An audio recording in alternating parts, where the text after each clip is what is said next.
नमस्ते। आज बात करते हैं एक ऐसे टॉपिक की जो हम सबकी जिंदगी से जुड़ा है। रिसोर्सेज यानी संसाधन। ये वो चीजें हैं जिन पर हमारी पूरी दुनिया टिकी है। तो चलिए आज समझते हैं कि इनकी असल कहानी है क्या। तो चलिए एक बहुत ही बेसिक सवाल से शुरू करते हैं। एक ऐसा सवाल जिसका जवाब शायद हम सबको लगता है कि हमें पता है। क्या ये जो संसाधन है, ये हवा, पानी, जमीन, क्या ये सब हमें कुदरत से मिले मुफ्त के तोहफे हैं? और इसका जवाब है नहीं। हाँ, सुनने में थोड़ा अजीब लग सकता है, लेकिन ये सच है। ये जो एक आम सोच है ना कि सब कुछ फ्री में मिला है, असल में ऐसा है नहीं। संसाधन सिर्फ मुफ्त के तोहफे नहीं हैं।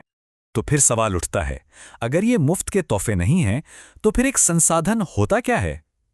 आइए इस पूरी गलतफहमी को थोड़ा और गहराई से समझते हैं।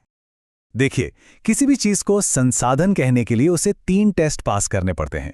पहला, क्या हमारे पास उसे इस्तेमाल करने लायक बनाने की टेक्नोलॉजी है?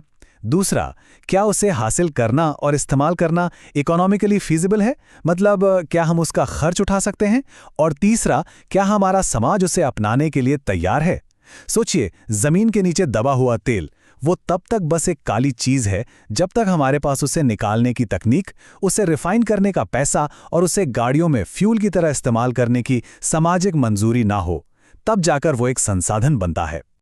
और ये जो तस्वीर है ना, ये पूरी बात को एकदम साफ कर देती है। इसके सेंटर में कौन है? इंसान। हम ही तो हैं जो टेक्नोलॉजी की मदद से प्रकृति के साथ जुड़ते हैं और इन चीजों को असल में संसाधन में बदलते हैं। हाँ, और इन संसाधनों को हम कई तरह से क्लासिफाई भी कर सकते हैं। मतलब वो कहाँ से मिले हैं, क्या वो दोबारा बन सकते हैं या नहीं, ऐसे कई आधारों पर। लेकिन जब हम ये मानकर चलने लगते हैं कि ये सब कुछ तो फ्री है, हमेशा के लिए है, तब क्या होता है? असल में सारी बड़ी मुसीबतें यहीं से शुरू होती हैं। सबसे पहली और सबसे बड़ी प्रॉब्लम, कुछ लोगों के लालच की वजह से उन संसाधनों का बेहिसाब इस्तेमाल होने लगा जो असल में तो सबके लिए थे। और इसका दूसरा असर क्या हुआ? समाज में एक बहुत गहरी लकीर खिंच गई। सारे रिसोर्सेज कुछ ही लोगों के हाथ में जमा हो गए और हमारा समाज अमीर और गरीब में, हैव्स और हैव नॉट्स में बंट गया। और तीसरा और शायद सबसे डरावना नतीजा, इस अंधाधुंध इस्तेमाल ने हमारे पूरे प्लैनेट को ही एक ग्लोबल इकोलॉजिकल क्राइसिस में धकेल दिया है। ग्लोबल वार्मिंग, ओजोन लेयर का घटना, बढ़ता प्रदूषण, ये सब उसी सोच का ही तो नतीजा हैं। तो सवाल ये है कि इसका हल क्या है? अच्छी खबर यह है कि दुनिया को जब ये बात समझ आई तो इस पर सोचा गया और भविष्य के लिए एक नया रास्ता बनाने की कोशिश शुरू हुई। और इसी रास्ते को नाम दिया गया सस्टेनेबल डेवलपमेंट, यानी सतत विकास। इसका मतलब बहुत सीधा सा है, आज हम अपनी ज़रूरतें ज़रूर पूरी करें, लेकिन इस तरह से कि आने वाली पीढ़ियों के लिए भी रिसोर्सेज बचे रहें। ऐसा डेवलपमेंट जिससे पर्यावरण को नुकसान न पहुंचे। और ये सिर्फ एक आइडिया बनकर नहीं रह गया। 1992 में एक बहुत बड़ा कदम उठाया गया। ब्राजील के रियो डी जेनेरियो में दुनिया के 100 से ज़्यादा देशों के लीडर्स इकट्ठे हुए और इसी सस्टेनेबल डेवलपमेंट के विचार को हकीकत में बदलने का वादा किया। अच्छा, चलिए अब इस बड़े कॉन्सेप्ट को एक असली उदाहरण से समझते हैं। और इसके लिए भारत की जमीन से बेहतर केस स्टडी और क्या हो सकती है? अब देखिए, भारत की जमीन कितनी मुतनव्वे है। करीब 43% हिस्सा मैदानी है, जहां हमारी खेती होती है, जो हमारा पेट भरती है। 30% पहाड़ हैं, जो हमारी नदियों का सोर्स है और इकोलॉजिकल बैलेंस बनाए रखते हैं। और बाकी 27% पठार हैं, जहां खनिजों का अकूत भंडार छिपा है। अब ये बहुत ही इंटरेस्टिंग है। यहाँ हम देख सकते हैं कि पिछले लगभग 60 सालों में भारत में जमीन का इस्तेमाल कैसे बदला है। ये जो आंकड़े हैं ना, ये अपने आप में डेवलपमेंट और उसके प्रेशर की पूरी कहानी बयान कर रहे हैं। तो आखिर हमारी जमीन की क्वालिटी खराब क्यों हो रही है? इसकी वजहें भी साफ हैं।